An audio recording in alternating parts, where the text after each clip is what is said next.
In this clip, I'm going to show you how to animate a drop shadow. Go over to the Motion tab, click the Drop Shadow button. You can see it instantly added a drop shadow. I mean, look how much nicer it already looks with this drop shadow. So go back to the viewer now and twirl down the drop shadow menu. And we're going to animate this. So click a keyframe for offset, angle, and that's it. You just need those two.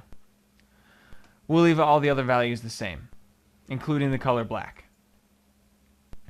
Alright, so now go to another point and click keyframes for offset and angle as well. So now let's make some motion out of this. Go back to that first frame. Let's pick a first spot. Let's have it to where there is no drop shadow. So put it to 0. Put your offset to 0. And your angle can be whatever you want. And now go to the next keyframe. And now let's change it, the offset, to a little farther away. And now let's ramp up the rotation to, let's do 360. So you know what? In fact, why don't you go ahead back to that first frame and put that angle up to 0 here. Go back to that third frame. Instead of 360, let's drag it down to just a slightly off center from it, about right there. So 465 should be good. So it's going to go one full rotation, and then it's going to fall down back at 465. So now if you watch this, that's what you get.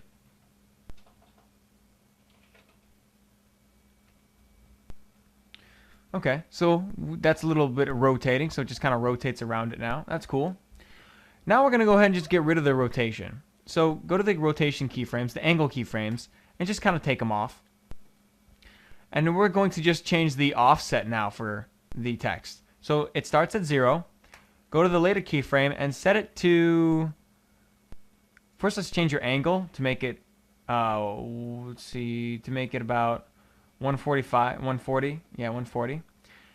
And you can just change it to 30. That's fine. Now, if you watch this, it goes from 0 to 30, just like that. So it kind of gives the illusion that it's getting larger.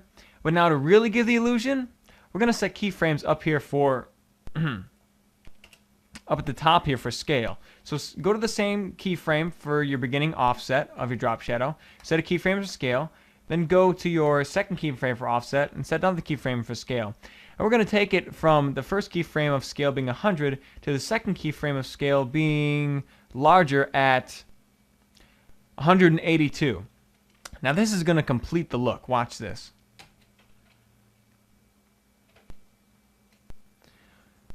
So it actually looks like it's getting larger. It's coming towards you. The shadow's growing bigger.